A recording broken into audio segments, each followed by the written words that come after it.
Good afternoon from a bright, sunny winter afternoon in Edinburgh, and welcome on behalf of the British Council and Shubbak to this, the first of a series of conversations about cultural heritage and contemporary cultural practice.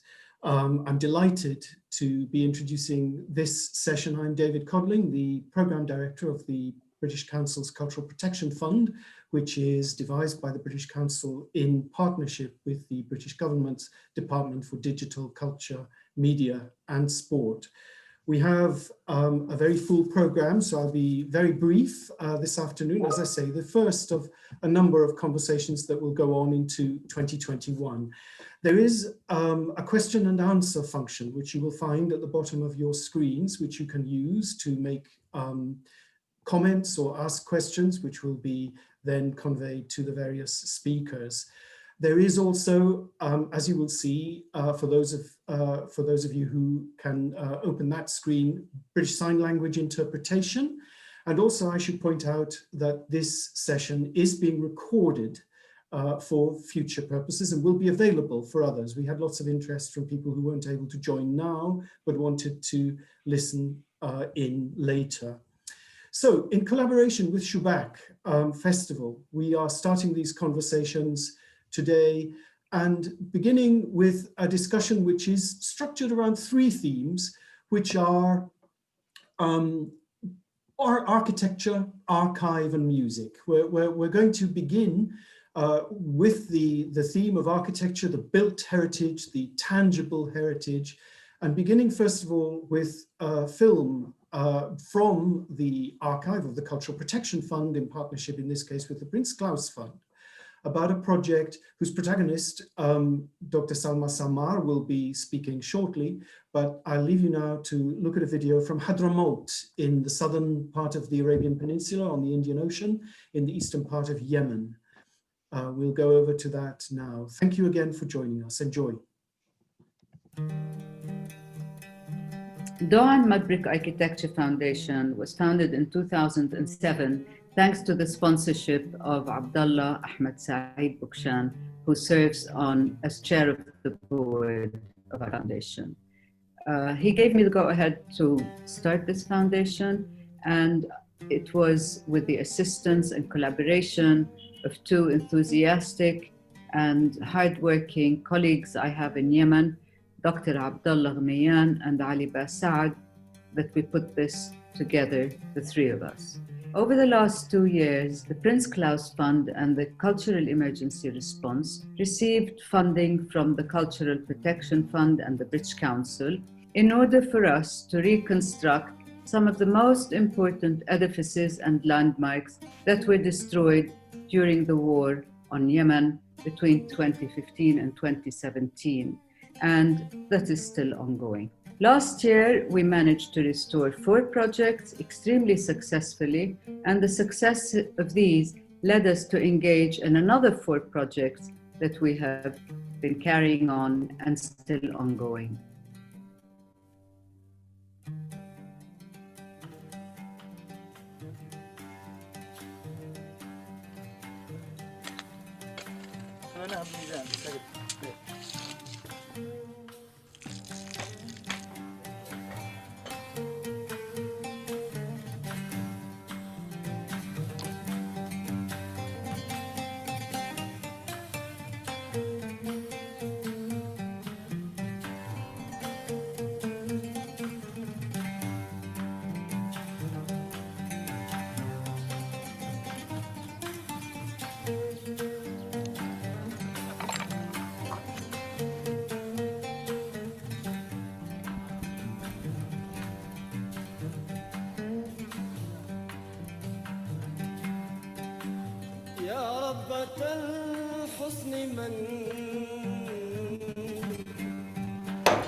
من بالصد أغرى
The beauty of the completed, well-built sites and domes celebrates the restitution of this important culture and lends new hope in regenerating the war-torn heritage. Finally, the importance of all of this is not to restore sites that have been destroyed. It's more to drive home the conviction that this architecture is an important architecture for the future.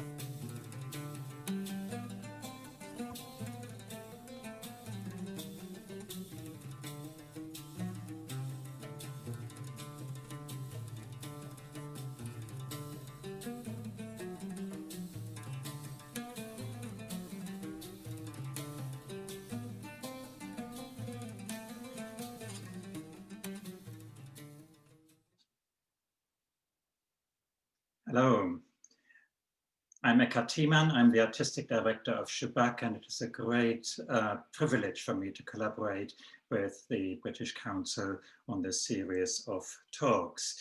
And I can't wait to hear more from Dr. Salma Dalouji later on about the work of the mud brick architecture. I would like now to introduce you to Rand Abdul Jabbar, who is an artist who is based in Abu Dhabi, but of Iraqi heritage. And Rand, you're a contemporary artist and you trained in architecture, you're a designer, you're a visual artist, you make objects. So when we talk about heritage, what comes into people's mind, first of all, is those big archaeological sites, those monuments. But for you, the material is never just the material, it's also about memory. And actually memory is what takes you to heritage. So before we speak about a specific project of yours in Iraq, tell us just a bit how things and material and memory are important for you. Thank you, Eckhard, and thank you, Shubbak and British Council for having me part of this event. I think, for me, my practice really engages kind of remnants of the historic, cultural, and personal narratives surrounding Iraq in particular. And I think, that sort of ranges from, the tangible relics that we see, like the archaeological sites or the kind of architectural relics, but they're also, an engagement with, the ephemera of place through history, through memory, and really an attempt to kind of give form or reconstruct the fragility of those narratives in kind of new and meaningful ways. Thank you very much. And we're going to have a look at one of your quite long-term projects with the Al-Ana minaret in Iraq, and really of the history of the object, but also then your journey into an installation at Al Jamil Arts Center in Dubai. So maybe talk first about the minaret itself, its cycles of creation and recreations and destructions. And so let's you talk through that over the next 6 slides, please. Yes, so the Minaret Havana is a structure that came up kind of throughout my research into sites, architectural sites that were destroyed by ISIS in Iraq. And this name kind of jumped at me because, you know, I have a sort of personal familial connection to Ana. It's a town located in kind of northwestern Iraq near the border with Syria. And this photo that you see here is actually a photo taken by Gertrude Bell in 1909. And it was the kind of very first photographic documentation of the structure. And you see it here in 1909 in a kind of really bad state. It's been kind of worn just through natural processes. Next slide. And this is the minaret itself in the kind of mid-80s. It was really a kind of focal point for the community. And you see that there have been kind of restorative efforts that kind of really restored the entire structure. It's an octagonal structure with 8 different carved niche designs going up. Next slide. Could I ask John to foreground the slide so they can see a little bit better? So in the 1980s, there was a decision made to construct a dam that would, the repercussions of which were the complete submersion of the city. And the big question became kind of, what do we do with this minaret? And there were several proposals put forth.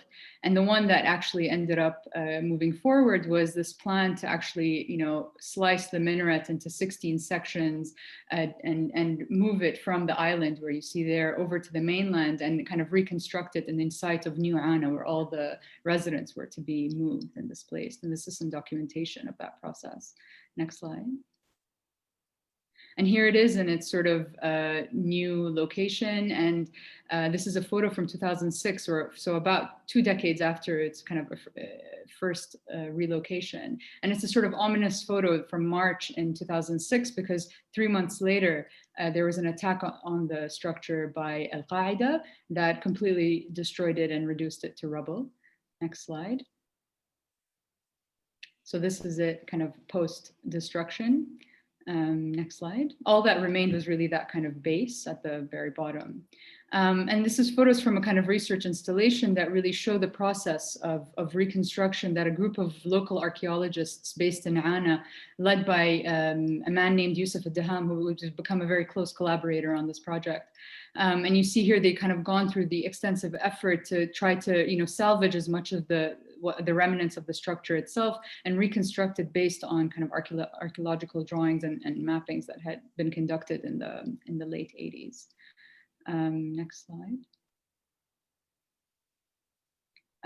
This is more from the kind of research installation. And I think one thing that I'd really like to point out, which will kind of become relevant a bit later in our discussion, are these drawings of the minaret's carved niches. Because they're its sort of main or most kind of iconic element. And they're quite unique to the structure. They weren't found really anywhere else in Iraq. And they become a kind of important protagonist as the story unfolds. So I'll speak a little bit more about that later. Thank you very much, Rand.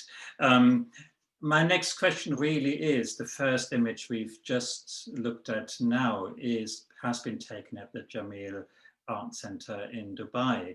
And you are not writing just a historic book about what happened to the Al-Ana Minaret, you're a contemporary artist. So the destination of your research and your creativity led into a contemporary art venue rather than into an archaeological museum. So tell us your interest in why this research and your creativity needs to be placed in a contemporary arts context.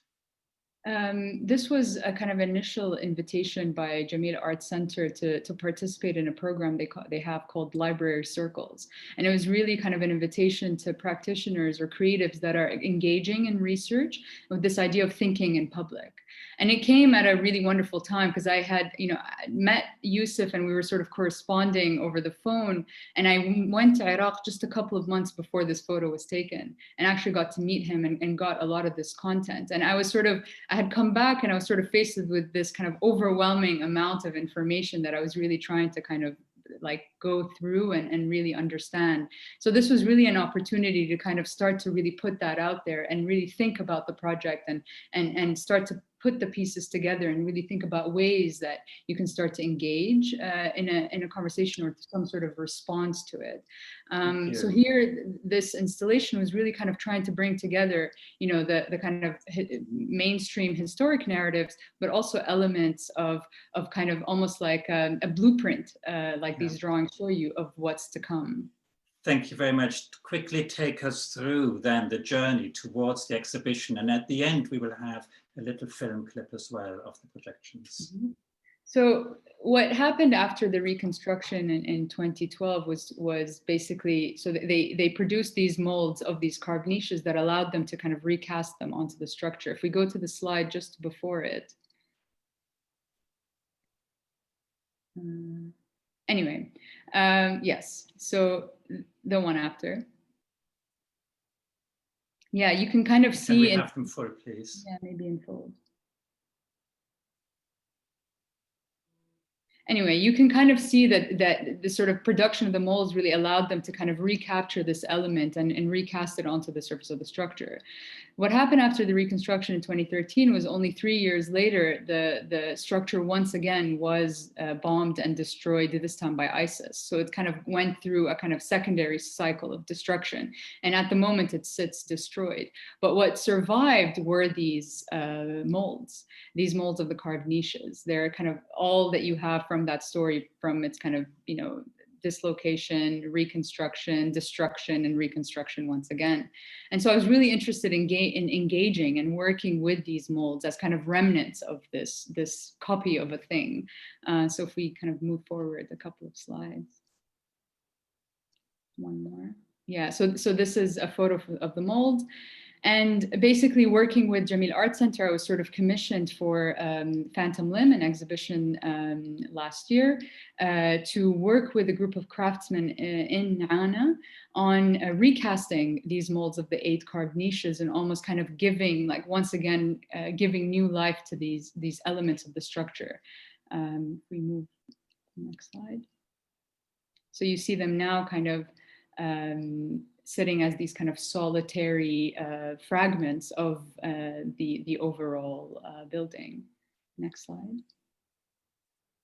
And this is an installation view, and basically the installation was the 8 casts of the Ana Minaret's carved niche designs, and along them were projections, video projections. The first video is of a man. It's a home video footage that I got from Yusuf's archive, and it's a man who takes his children to the edge of the river. This is before the minaret was dismantled, and he speaks to them about the minaret, and he talks to them about its importance and how it's going to be moved, like almost kind of passing on this narrative to the next generation. And the second film is a film that shows the rising water levels of the Euphrates, kind of engulfing the city of Ana, until all you see at the top is kind of the top of the palm trees. And so in a way, the Euphrates, which was sort of the lifeline of Ana for its 1,000-year histories, becomes the perpetrator of its demise. And I think we'll show a short clip.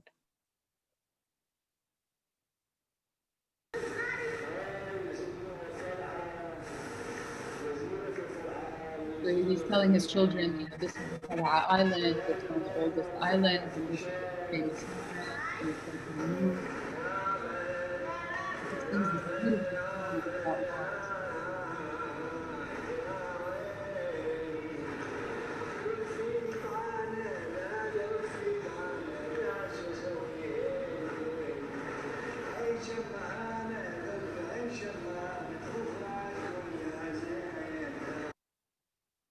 And then this is kind of footage of the rising water levels in the Euphrates. And as I described, you see kind of just the tip of the palm tree peeking up from above the water. Thank you very much. Thank you very much, and Abdul Jabbar, and we look forward to hear more of you later in the panel. Thank you, Akar. I would like now to introduce you to Hatem Imam from Beirut.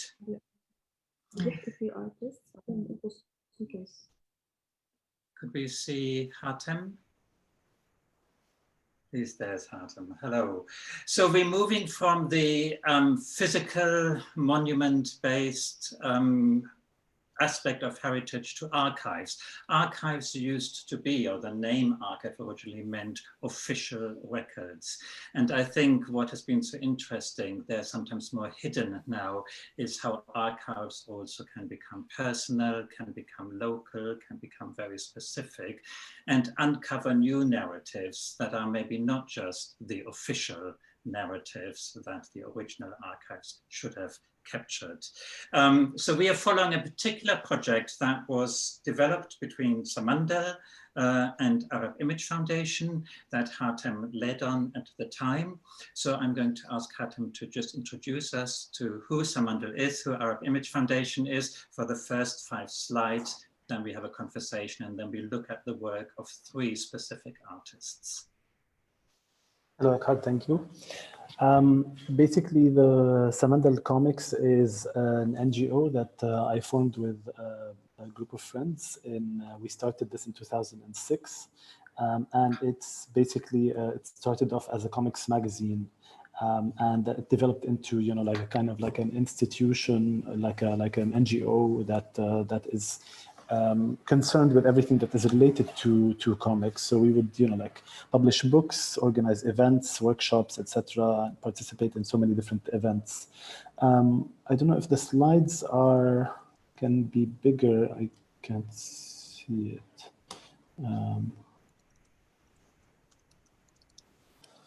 So basically, if we move on to the second slide,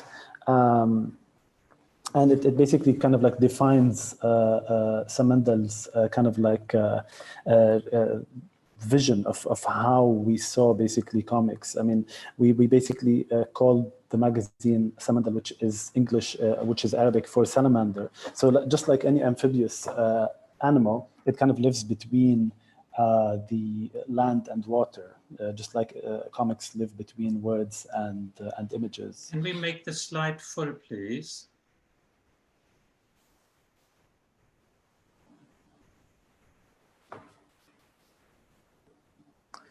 Yeah, so as I was saying, so it's basically between 2 worlds, the world of the image and the world of text, the world of entertainment and substance, the low brow and the raised brow, the experimental and the traditional. But really, we are talking about, you know, like an experiment into comics. And this came in a very particular time in Lebanon, in the history of Lebanon.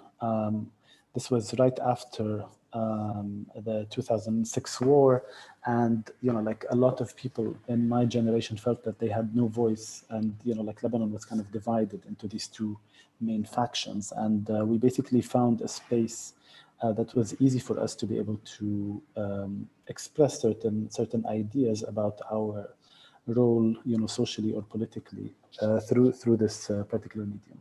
We can go to the next slide, please.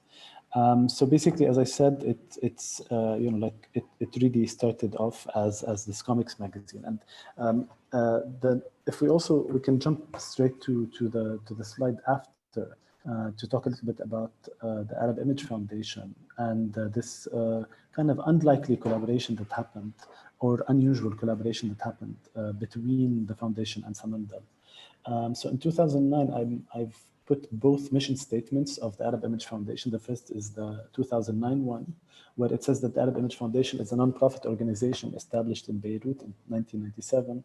Its mission is to collect, preserve, and study photographs from the Middle East, North Africa, and the Arab diaspora.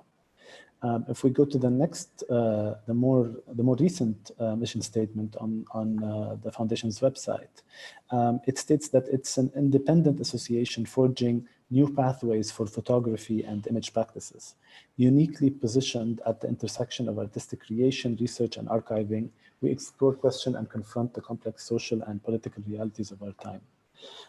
So it's interesting that when we did this collaboration, it was kind of like at a turning point, almost in the mission of the foundation, in which the focus was not so much around, you know, like the act of archiving or preservation per se, but more as looking at this kind of archive in ways in order to re-question, you know, or to explore certain concerns that are related to the archive or to the photograph or to photography as a practice at large.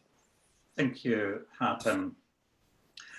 So this was the start of this collaboration, and comic book artists who the assumption might be they're more interested in the street or in science fiction or the space, actually explored an archive, a photographic archive in Beirut. Do you want to take us very briefly, we only got about 3 minutes left, through the artist's work, how they used the inspiration of the archive?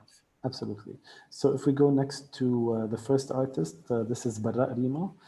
So his story called The Photographer's Window, like the window display of a photographer. If we go next again, we will see a collection of some of the images that he picked. So basically each artist was free to choose a collection from, like a random collection of images from the foundation. So this is the collection of Barra. And if we go next, we will see some of the pages of his comic in which you can tell that, and if we go next again, please, he uses, like this idea of repetition and of absurd exaggeration almost in the text and the image to talk about things that are relevant to basically a particular reading of these photographic practices that has to do with gender identities, where like you have, like, let's say, the practice of the male children being photographed naked, showing their genitals, basically in a kind of like an act of pride almost, and like his commentary on this subject. If we go next to the second artist, who is Mazen Kirbaj, his comic entitled Hamlet, if we go to the next slide, we will see is based entirely on one single photograph that was taken from the set of the play Hamlet that was played by Mazen's father, Antoine Kirbaj, the very famous Lebanese actor. If we go to the next slide, you will see some of these pages and how simply through, like an act of cropping and composition and repetition, he created an entire narrative from this singular image. Can we go next to the last artist, who is Hasan Deen? So then in his comic called The Magic of Darkness, if we go next, we will see the selection of images. Again, a very limited selection of images in this case that are absolutely unrelated in the collection. Hasan was working, if we go next, with a very particular technique, which is etching and mezzotint. So a very, time-consuming and ancient printmaking technique. What he tried to do here is he basically worked the entire comic or the entire story based on just one single copper plate that he would engrave on, print, and then engrave on top of and erase, and try to kind of like erase almost this history that he's weaving. We can go to the next image and the one after, and you'll get a sense of the effect that this gave. You always have a kind of like a ghost image that is appearing in the background. It was almost impossible to erase, like the traces of the images that he had before. And I thought this was also quite an interesting exploration into this technique of image making in relation or in response to an invitation to talk about photography. I don't know if I've exceeded my time. I probably have. No, thank you very much, Hatem. Really, really illuminating. One question I have for you is, this project, the Samandal edition has been in 2012, so it's not a very recent project. How has the interaction with the archive influenced the artists since? Was it a one-off, or did it spark something in their work that is continuing to today? It was, like in this particular format, it was a one-off, but definitely there's a lot of, it kind of like opened up certain possibilities about the ways in which comics artists were dealing with the image. So we have a lot of people like Barra Rima typically, started, developing more and more this idea of using photographic elements and looking at photographic archives in his work. So did many other artists. We did get, some backlash from the comics artists who said, this is not comics, this is, like you're moving Samandal into the realm of contemporary art, which like I will take this criticism happily. Thank you very, very much. Thank you. The discussion around archive, we've started with Samandal, the Artists Collective. We are now moving to the example we have from the Cultural Protection Fund.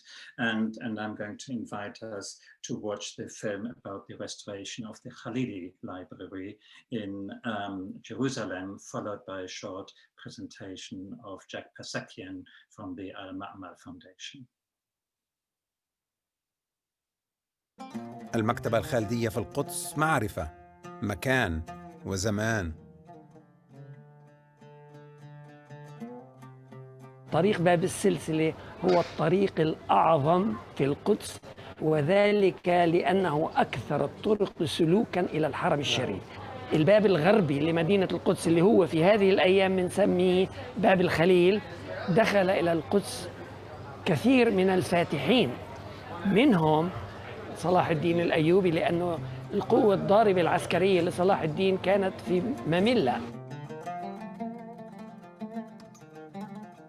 شارع باب السلسلة من باب الحرم حتى باب المكتبة الخالدية كان فيه 8 مدارس: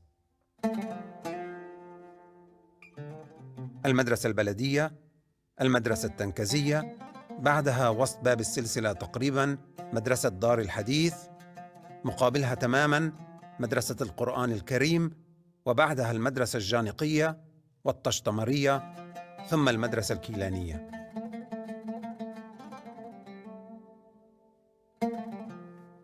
هنا كان المدخل الرئيسي للمكتبة، وهنا الصورة التاريخية حيث نرى الحاج راغب مع زملائه عند افتتاح المكتبة في عام 1900. الحاج راغب رمم تربة الأمير بركة خان والمسجد وحولهما إلى مكان لاحتضان المكتبة الخالدية تلبية لرغبة والدته خديجة خانم، علماً أن المسجد والتربة هما جزء من وقف محمد علي. المكتبة الخالدية هي أول مكتبة خاصة عائلية افتتحها قاضي مقدسي لكي تصبح مكتبة عامة للجمهور.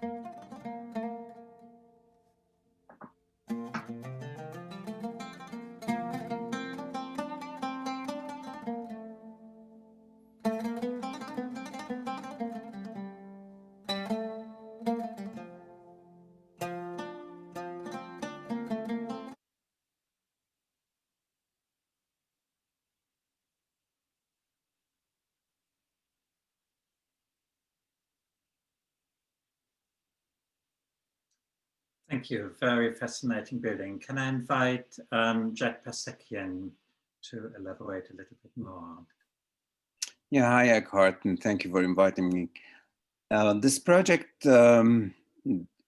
what I got involved with was the actual inaugural exhibition of this library, which we actually don't see in this video.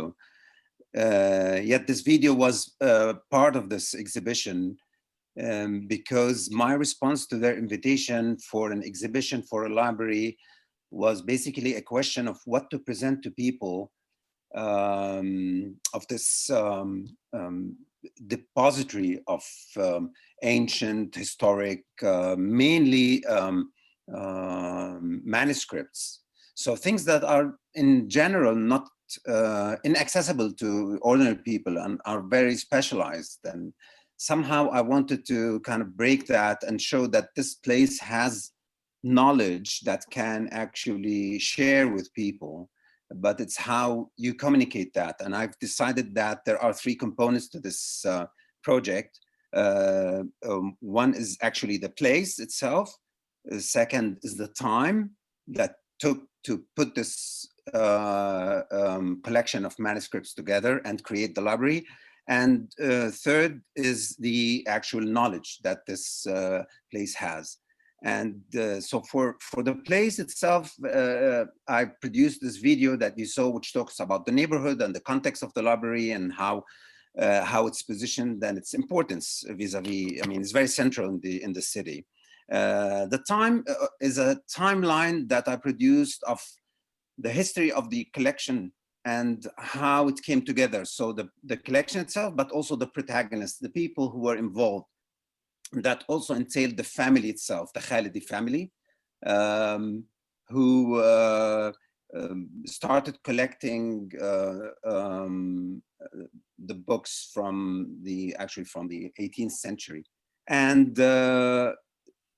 third is the actual knowledge that to me is represented through samples of these books that we presented for the exhibition, but also some of the research that was done. So for example, the Palestine Exploration Fund sent specialists to document the Mamluk buildings adjacent to the Moghrabi neighborhood right after the War of '67, because they heard that immediately after the fall of the city in 1967, the Israelis bulldozed the whole Moghrabi neighborhood right in front of the Wailing Wall.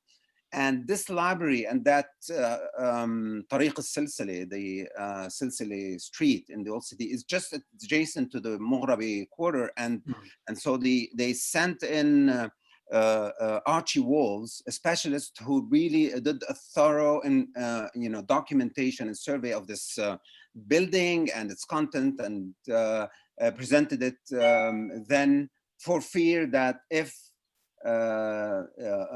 something happens and this building is destroyed by the Israelis as a consequence of the war, then they have something like documentation of it. And so I presented that work too in the presentation, and I made it in a way where you have information that can inspire kids, school kids, as well as people who are specialists and who need information for their research or whatever. So breaking that sort of self-isolation that the library had put itself for many, many years, for many reasons. But one very good reason is that there's the settlers who are, as I said, after destroying the Moghrabi neighborhood, started taking over some of the buildings around the Wailing Wall, and one of them happens to be this library. And so they were encroaching on the neighborhood, and they already took the building next doors to the library, and they were trying by all means to kind of kick them out of the library. And so they were very protective and very, very much closed. So with this whole project was to also open up the library and allow it to be visited, as I said, by specialists, but also by school kids and people who are visiting the city in general. Thank you very much, Jag. Very, very enriching, and to hear those political context as well, and the danger that those monuments and collections face. We now will move on to our third theme, which is music, which is part of the intangible heritage work that does not have necessarily material value to it, but lives in the moment of performance. The first thing we are going to see is a short documentary about the project by Action for Hope that is teaching music to Syrian refugee communities. Could we see the film, please, of Action for Hope?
Thank you.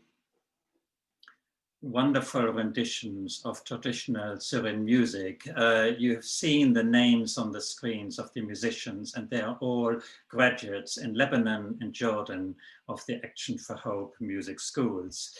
The first song is actually quite seasonal. It's a Syriac hymn that is normally presented during Christmas. And the second one is a well-known music from Qad, that is special to Aleppo in Syria. I will now move on to Amir al-Safar. America, Chicago, New York, based trumpet player, santur player, multi-instrumentalist, ensemble leader, and researcher, who's really working with across genres, across styles, with a wide range of collaborators. So we will stay with music, that wonderful, intangible form that only becomes live in performance. Before we hear a little bit from your work, and the first example of your work, which is the Rivers of Sound Ensemble, tell us a little bit about the ensemble and how you brought this into being, and then we'll hear a little bit of the music.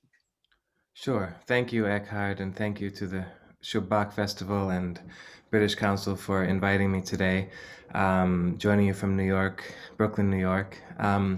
So yeah, just briefly about the Rivers of Sound Orchestra. It's a 17-piece ensemble consisting of musicians coming from different traditions. So we have al-maqam al-Iraqi, which is a style that I've spent many years researching and learning and performing, as well as jazz music from New York and from other parts of the US and from around the world.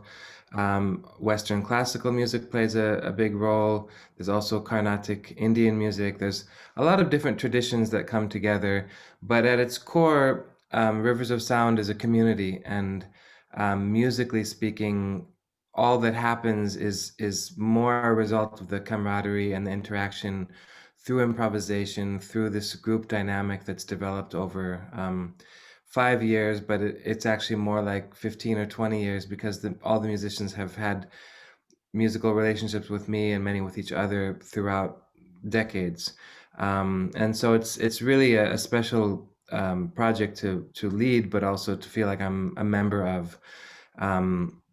And you'll see in the video, there's a wide range of instruments such as the oud, the buzuq, santur, saxophones, vibraphones, and these are all kind of coming together to create this general pursuit of beauty. So let's give a listen. Thank you very much. Let's listen to a bit over a minute.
Thank you. Just a tiny glimpse of the Rivers of Sound Ensemble. What strikes me, Amir, is really what we're hearing from me really sounds like Amir al-Safar composition. It's not just a fusion of different elements, and yet there's so many musical languages in there. So tell us a little bit about how you join up those musicians and those forms from such different genres, and which ones were in this short clip that we've just heard. Well, in that 1 minute, I suppose there were several things happening. Harmonically, there's a jazz sensibility and underpinning that's dealing with particular types of extended chords. Rhythmically, there's a Carnatic sensibility where you hear something in 3 but also in 7 at the same time.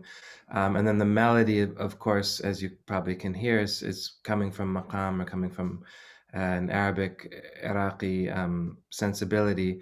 But there's quarter tones that are inserted throughout the whole thing. So even though there's piano, which is a typically Western instrument, we've retuned the piano to include the microtones that are part of the maqam tradition. Vibraphone has been retuned, the guitar is retuned.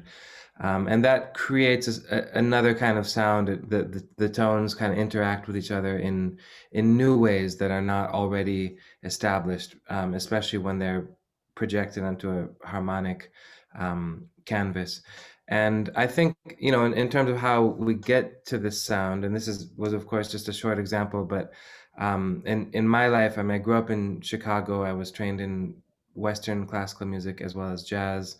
Before that, I was a guitarist playing Beatles songs as a teenager, and Rolling Stones and Jimi Hendrix and all the rest. But eventually, in my 20s, I went on a journey to Baghdad to learn the maqam Iraqi, studying with many of the masters there. But I left in 2002, just about several months before the US invasion. And I actually spent a lot of my time in London studying with maqam reciter Hamid al-Saadi, who is the leading exponent of the maqam Iraqi and the only person alive who knows this entire tradition. And we're talking about thousands of years of musical history that have been sort of filtered through these various civilizations and various epochs of Iraq's history. So it's something that's in danger of being lost. It's been inscribed on UNESCO's Intangible Heritage list and in 2003, and it's something that I seek to not only preserve, but to bring into contact with new forms in order to allow it space to continue to thrive in contemporary societies. And to take such deep interest in an historic form and spending a long time learning it, and I remember you telling me once how long it took to get into the form, to learn the techniques. For you as an artist, how did you feel, what was the relationship between kind of preservation and new creation? Did you have to give up something for this?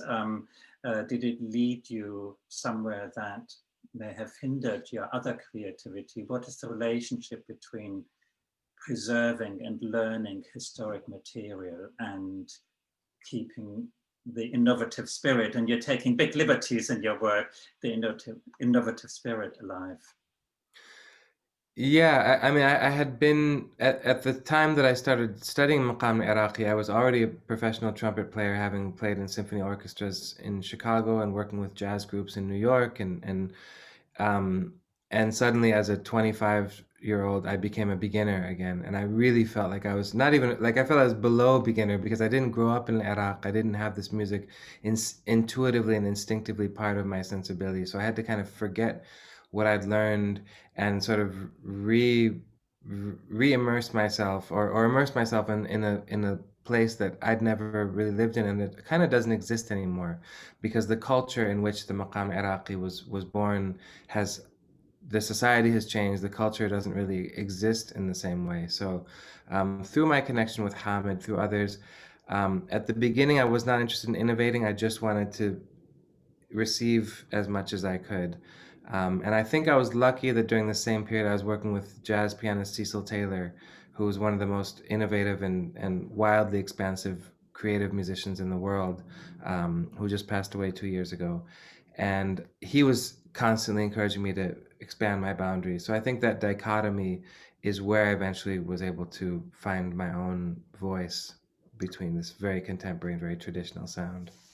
Thank you. So let's listen for a moment of the very traditional, the very authentic, the historical material where you play alongside Hamid al-Saadi on the santur.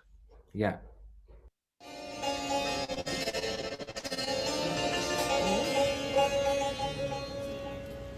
وحظا كلما تاجرت فيه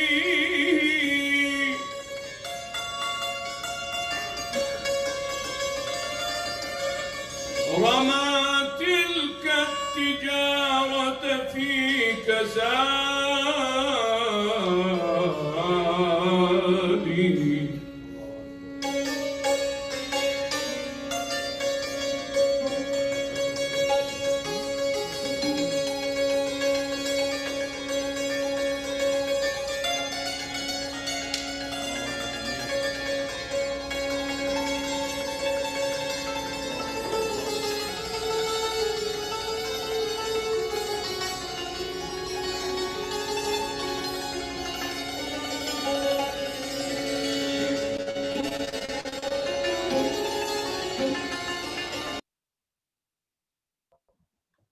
Thank you very much. I think this is all we have time for listening to Amir Safar.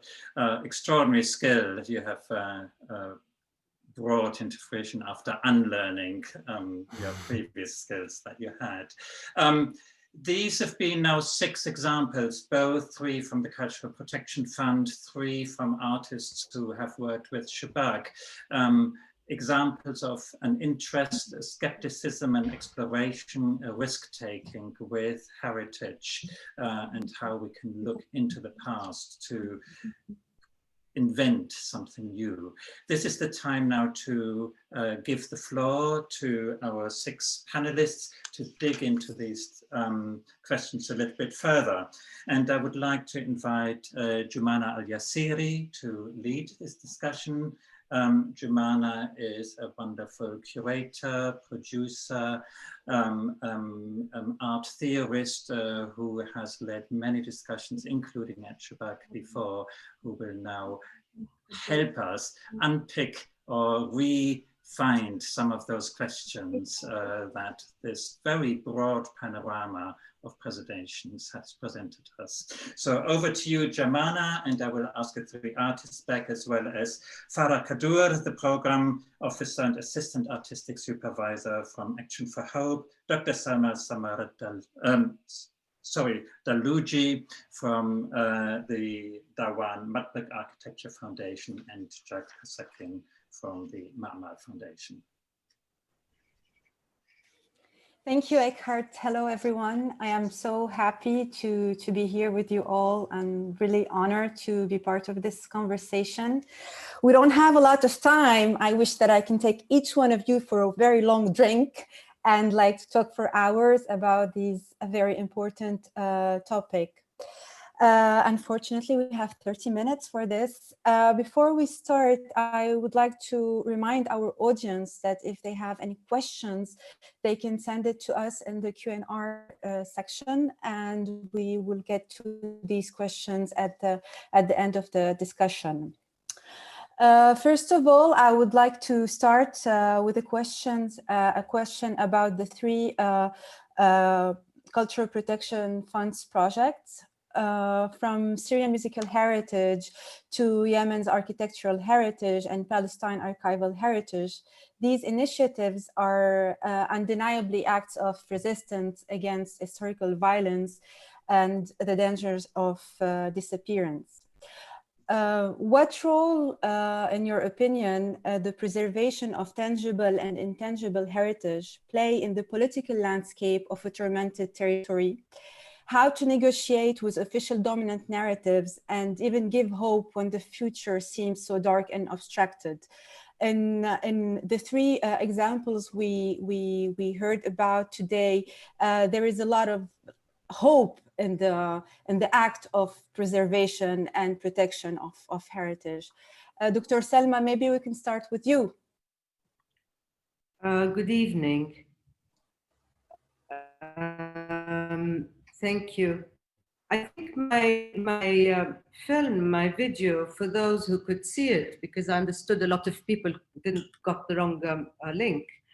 For those who saw the video in its entirety, I think I've exactly discussed these points in that essentially it's not about reconstruction or restoration or rehabilitation. But I don't use terms such as resistance and defiance, because when you resist and when you defy is when you do not need to use such terminology anyway. But that the importance essentially of this type of architecture is, of course, to endorse and consolidate the importance of that the community and the inhabitants attach to their own culture, to their own spiritual beliefs, in the case of our buildings being related to Sufi tombs. And all of this gives a form of, once you resuscitate buildings, you are resuscitating lives in general. And with that, of course, you're looking to inspiring people and giving them, you call it hope, I call it aspiration. I don't know if I've answered your question. You did. Maybe Farah, we can continue with you. I think that I actually attended one of the concerts with the children from the music school, and there was something very, very joyful about it. And what the question I left with after the concert is, are these children going to pursue a career in music also, because you're giving them career perspectives and the possibility to go out of what seems like an impossible living condition. We lost Farah. We don't hear you, Farah.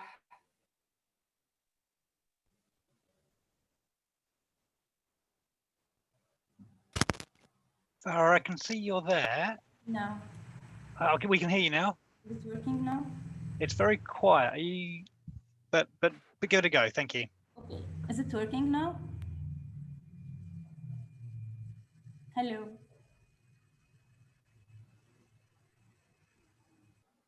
Yeah, it's working. I'm trying to. Yes. Okay. So, hi again. Are you hearing me? Yes, we are. Yeah. Thank you for inviting us. Thank you, Shubbak Festival and British Council, and thank you, Jumana. Actually, yes, we work in Action for Hope from two perspectives. The first one is to discover these distressed talents that actually live in a very hard conditions. Most of them are refugees. And the other half are living actually in Lebanon or in Jordan in bad conditions. So they don't have access to art, to learn art or to practice art. So we just try to provide them with many sessions and instruments and workshops to help them build a career. To be professional musicians. So that's the very big aim, to make them professional musicians for the future. And the second aim is to just connect them with their heritage and their traditional music, because due to the conditions and to everything going now, they're a bit disconnected from the traditional music that they have in their countries, talking about the Syrian heritage or the Iraqi one or the Palestinian one. So we're just trying to build the connection again between them that they have. Thank you. Jack, I don't know if you are with us. We're only seeing your shoulder. What do you think, Jack, about the political dimension of the act of preservation heritage, especially in, I think of Palestine as the perfect example to talk about the act of resistance when preserving heritage. So yeah. Can you just tell us more about your work? You talked about the library. I know that also through Al-Ma'mal and several other projects you were involved in. Yeah. This is almost a daily mission. Yeah. Yeah, true. And I don't need to explain to everybody. I think everybody knows and quite well informed about the situation. But yet, I like very much what Dr. Salmat said regarding resuscitating a building means resuscitating life, and this is true. This is absolutely true. And even if when we think about the confrontation with the Israelis here on the ground, maybe in Jerusalem, where I am now, it is about the buildings, the place, the land, and who gets to control what, which means eventually to control life. But I also see the dimension that Farah was talking about, which is about learning and allowing people to kind of to help people find jobs, make a better life. And I think my work here is basically trying to kind of connect both, i.e. on one hand, if we look at the Khalid library, I mean, it's good that the library is there to preserve the collection of manuscripts and books, and it's good there to be there as a monument and as a monument for the presence of Palestinian Arab culture and heritage in the city. But it's also important that this becomes, as I said before, useful and something that we can draw knowledge and learn from. And that's why it needs these interpretations. And these interpretations we see more now happening in contemporary art, where artists are able to bridge, are able to open up to different practices and to kind of connect the different fields, be it architecture, be it education, be it science, be it archaeology, politics, and everything else, and somehow mold it and form it into projects and tools for us to learn from and for us to use. So that's what I think is happening and needs to always be stressed, that what we do in terms of resistance and steadfastness, again, as Dr. Salman said, is not good enough on its own. It needs to be coupled with clear ideas of how this can eventually improve the situation around us. How can this be?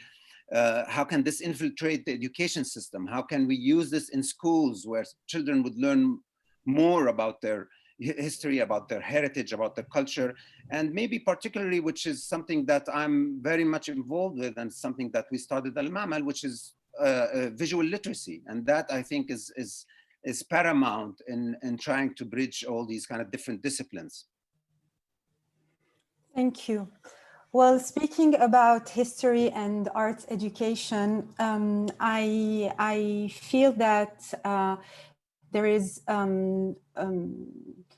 poor, if not lack of archival efforts in terms of contemporary artistic creation in the Arab world, official archival efforts.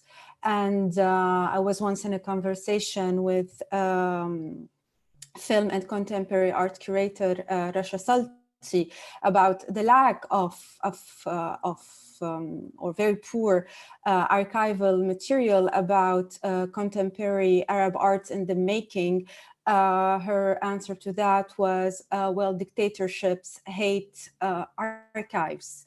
And whether it's the work of the Arab Image Foundation in Lebanon or the work of Atasi Foundation concerning Assyrian visual arts, these are always individual initiatives, whether by artists or cultural activists, cultural leaders. I wonder why when the artist wears the hat of a researcher and or historian, he or she become such a threat to the state and the status quo, and in your opinion, as artists and culture leaders, what is the reason behind this fear of contemporary archive in the region? Maybe we can start with you, Hatem, and open the question to the group. Yes, hi, Jumana. I think, in Lebanon in particular, we have this burning question, like about, like some people call it amnesia, or like an active act of trying to erase or like get past certain events in the past, such as like the civil war and whatnot. And like there's a lot of theorists and historians who have talked about this, whether it is in the field of cultural production or even like in other fields as well.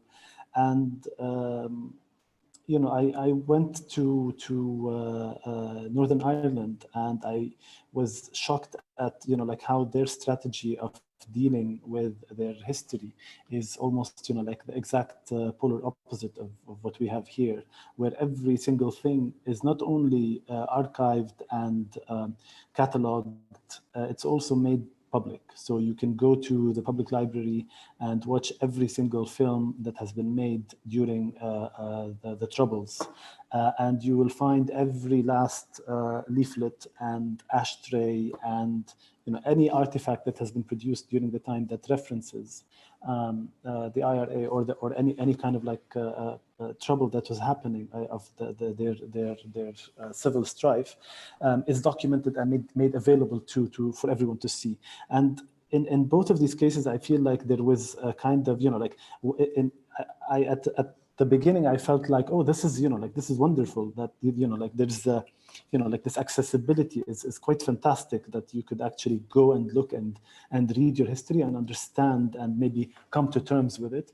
But eventually I found that actually it really isn't a solution, because it's not the simple act of preservation or archiving that matters. It's actually what you do with this kind of archive, and this is where like like I think that the main question is how we deal like with this archive. It's not enough for me to come and say this is all of the work of like contemporary artists in the Arab world or musicians or whatnot. I think that there is a very important also political question here, and the role in which like how do we deal with this kind of material? It's like creating the archive. Rand, maybe you want to tell us about your own experience? You spoke a little bit about that with Eckhart, but and also from the work of other artists and work you've experienced as an observer. In terms of the construction of archive? In terms of the construction of archive, or lack of or poor archival material around modern and contemporary Arab arts. We lost you. Oh, yeah, just the window. Change, please. Or the fear of archive in some part of the world. I mean, just kind of speaking maybe from a bit more of a personal experience in dealing with archive is, for example, with the ANA project, it is a history that is untold. It's a history that is not very well documented, and it was really through engagement with people that have, like someone like Mr. Yusuf Adham, who I mentioned, who had sort of direct involvement and kind of out of his own initiative felt a sort of responsibility to care for documenting this history and preserving it, that I was really able to kind of access these archival documents and then kind of like try to narrate this story to a wider public. And it was really about kind of piecing together pieces of the puzzle and trying to build a kind of narrative out of it. I think it's, in the case of Iraqi, there's also the issue of kind of this erasure of history with every subsequent kind of political move. The archive is, of course, a very political tool, and it is one that kind of serves a purpose, especially if it's kind of coming from the state level. And so I feel like, you know, what I'm sort of interested in, which is, you know, an example of which is the project around the Minaret Havana, is also kind of like, you know, documenting, let's say, more oral narratives or personal experiences, and really trying to kind of, you know, have those become part of a narrative that I feel, you know, my story has been excluded from, or the story of my community and their kind of personal experiences. And I'm working right now with the Shubbak Festival, actually in a participatory project with a group of women from the Iraqi diaspora in London, really exploring these themes. You know, how do you feel if you've kind of been erased from the history, or the representations of the place that you're from just don't match at all with your own experience of it, and your story is sort of not there at the forefront. So I think, you know, my interest is really kind of looking at, you know, memory, personal archives, and trying to kind of formulate ways that these can, you know, be given some sort of form or some sort of medium for them to serve as part of a kind of a documentation of personal histories and narratives. Thank you. Well, I suggest that we take one question from the audience before I get to my final question, because it sort of introduces it. And this is a question for you, Amir, in particular, and everyone here is welcome to respond, of course. It's from Christina Hasboun. She says, I'm wondering about the relationship between preservation and innovation. Tangible heritage seems to be more archived and frozen in time. However, intangible heritage, and specifically music, is constantly evolving and reflecting the spirit of its time, especially from the Arabic-speaking countries. I'd love to hear Amir's opinion on the relationship between preservation and innovation, and at what point does innovation preservation turn into a completely new element? Very good question. And I think it ties in well with the theme we're just discussing. Because the way I view al-Maqam al-Iraqi, this is a repertoire that's been, as I mentioned before, it's been, you know, it's hundreds of years old. It's also thousands of years old. It's also some parts of it are very recent. It's a constantly evolving form. And the Maqam al-Iraqi is itself an archive. It's an oral archive of Iraq's history, in the sense that you have these melodies that actually represent, they're time capsules that represent certain eras of, you know, one melody is about the Mongol invasion of 1258 when Baghdad was destroyed. One melody is coming from a Persian, you know, story of a Persian tradesman who came into Baghdad and started singing, and then eventually this piece was preserved. There are Turkish melodies, Kurdish melodies. There's a whole mixing of different cultures that goes on in the Maqam Iraqi that is itself a perfect reflection of how Iraq has the phases of Iraq's history. And even in the 20th century, there have been additions to the Maqam that even reflected pan-Arab nationalism that we saw in the 1920s going to the middle of the 20th century.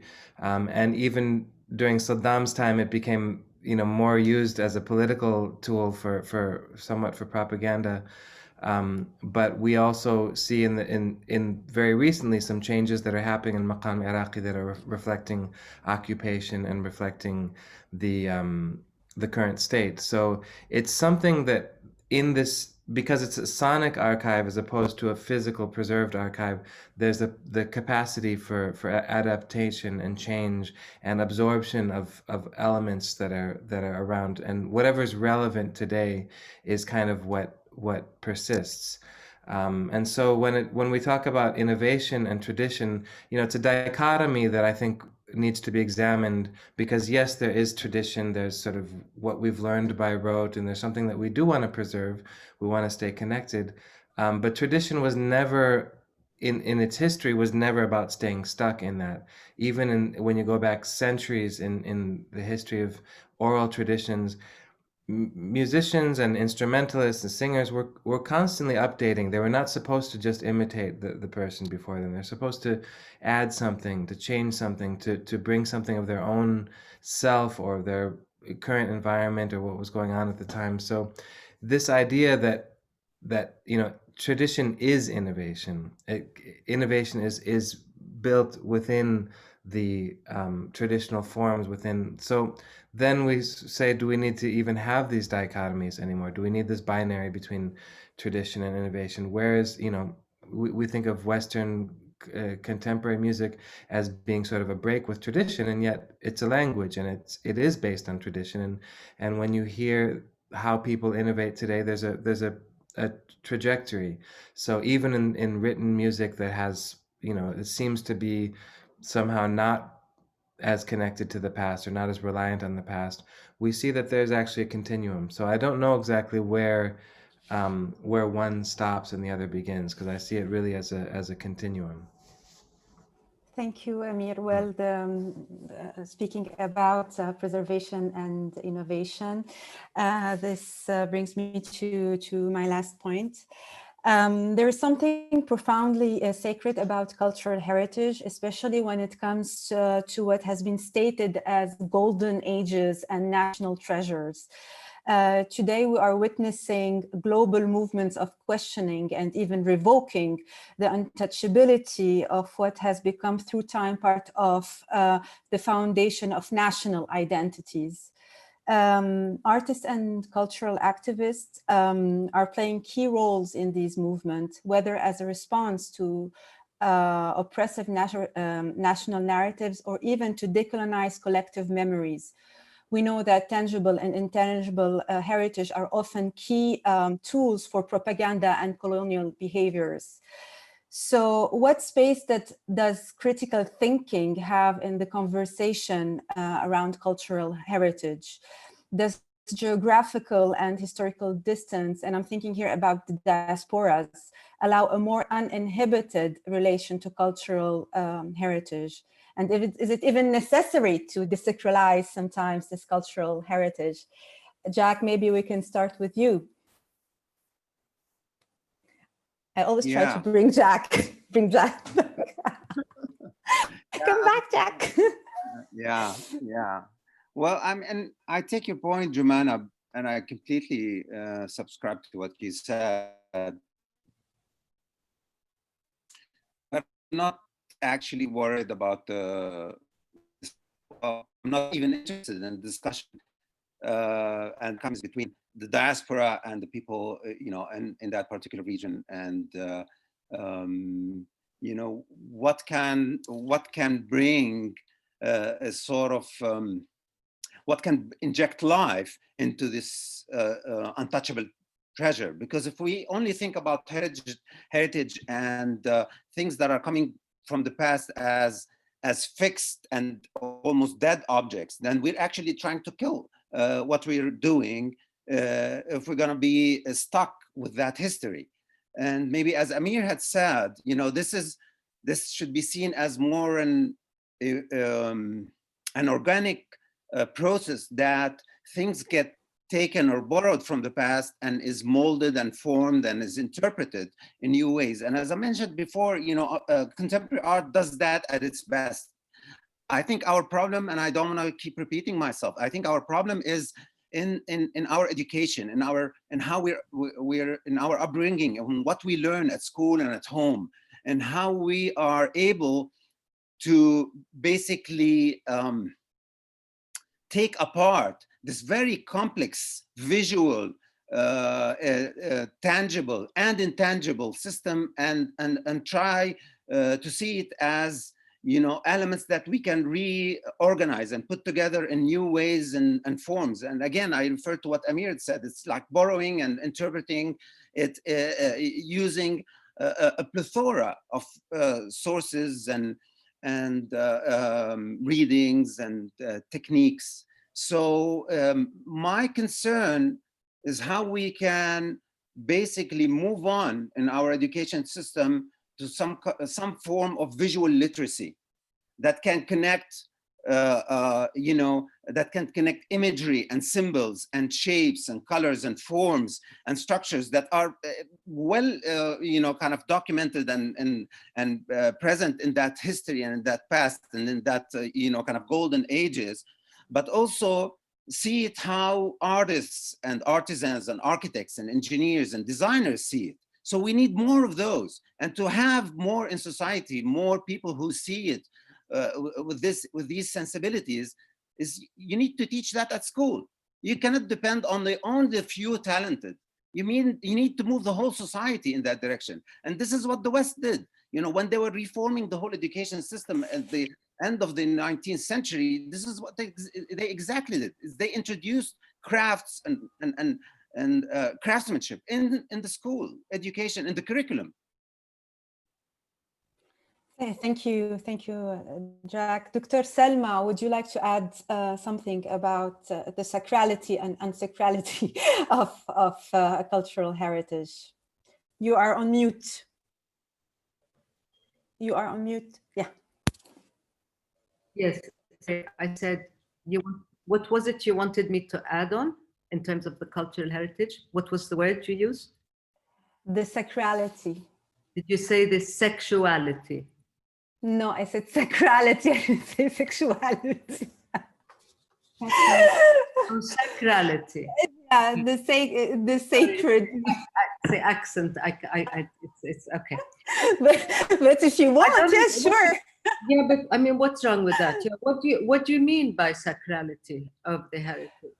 My question was about the space for critical thinking when we are dealing with what is considered as national treasures and golden ages, and how much critical or not, and if it's even necessary to have like the distance we can put with the object, and even be critical about what ages has been stated as a treasure and untouchable.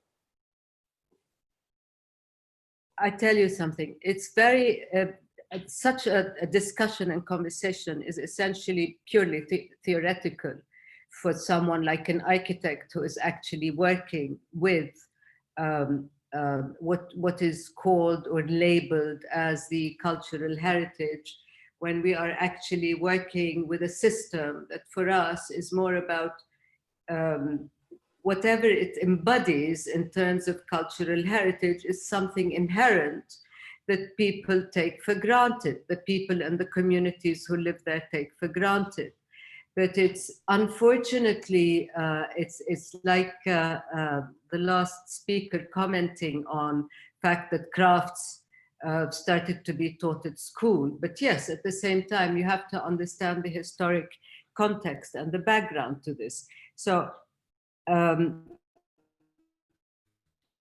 isn't enough time to explain what I'm saying. All I want to say is the following. When you are working with what is labeled as cultural heritage or urban heritage, or terms like Islamic architecture or vernacular architecture, or the cultural kind of spaces, etc., these are all inherent in a daily working way of life that we have in terms, for example, of building. The master builders that we have in Yemen, for example, are maybe the rarest people left on earth. They are a cultural heritage. But they are much more important than this. They embody a very, very important language. It's a language and a vocabulary that is being lost and eroded by this kind of total kind of abandonment of the one's own understanding and language. So in terms of going back to crafts and teaching, if you go back to Ibn Khaldun, it's quite obvious that unless there is the need and the market for these crafts, no one is interested in learning these crafts, because I mean, if it's not related and it's not that, this is why I'm talking about, I'm talking about tangible, intangible heritage and cultural heritage and all these kind of terms. I find if you are trying to say something, but as far as what we're working on here, a theme that might, if you like, tie most of these presentations, I say most, but I'm talking in particular about Palestine, about the Syrian music, about Yemen, or about the destruction of Ana, for example, in Iraq, and the destruction of many other monuments there and in Syria, is what at the moment we are trying to fight is something much more important. It's trying to fight despair. And I wanted to add this, I think, to, I'm sorry, I don't know the name of the guy who's in the Khalidi. Oh, Jack. When Jack, at the end of his first talk, I mean, I couldn't come in to say that it's about despair. It's about kind of creating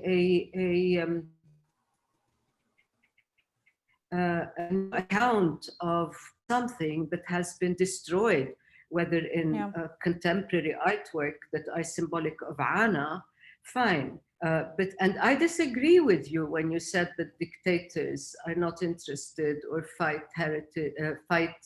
artists who dress who have a historian's hat, etc. And the best example of this was Saddam Hussein.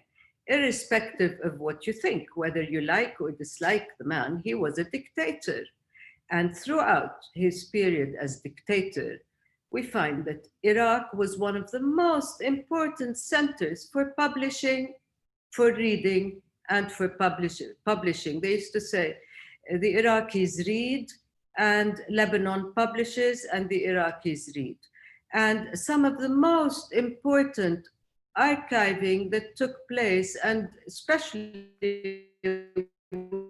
in as far as art is concerned and contemporary, was during this period. I'm not saying it didn't happen before, it did, but there was a continuity.